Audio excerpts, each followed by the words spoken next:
Let's now talk about the Trello structure, because we will create a board with different lists and different cards now. But in order to understand why we are doing that, we need to understand the structure first.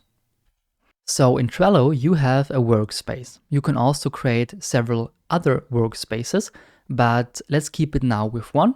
One workspace is where all the projects, so the different boards, are together. So this is like the container for all the things you do.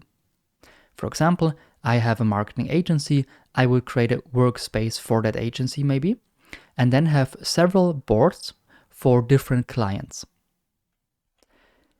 In these workspaces, or in this workspace, you now have boards. You can either work with one board, where you have all your tasks together, or you create boards for different activities. For example, one board for the YouTube channel, one board for Instagram, or one board for client 1, one board for client 2, and so on.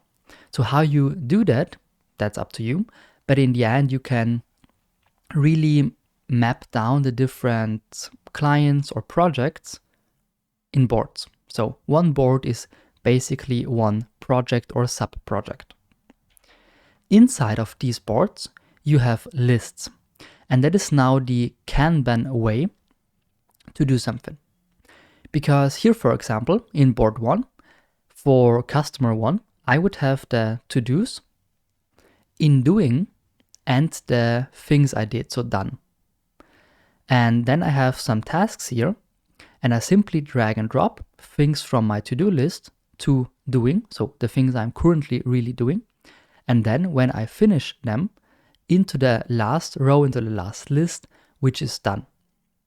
So in this list, I sort my cards, my tasks, and these lists are part of a board. So for another board, I could make completely other lists.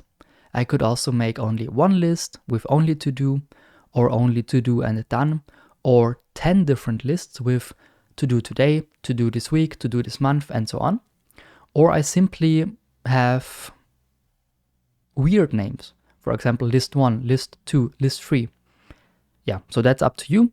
Normally I would do that with the Kanban way, to do, doing, and done. So 3 lists only, but we will talk about that anyway.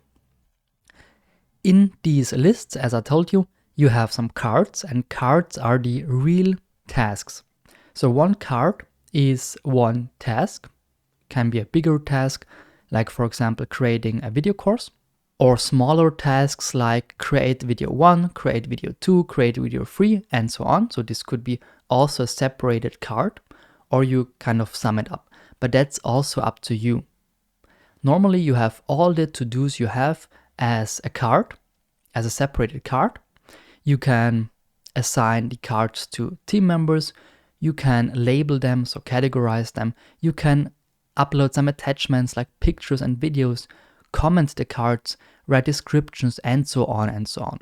So this is the actual important point, because here you can really communicate about a specific task. The rest is basically organizing in a board, which could be the board for a customer, for a client, and the list for sorting the specific cards. But the card is the actual to-do then, or the actual task then, that needs to be assigned and needs to be done. That is the Trello structure. Might sound a bit confusing or complex, but in the end, when we now create all of these things in detail in praxis, it will be very easy to understand that.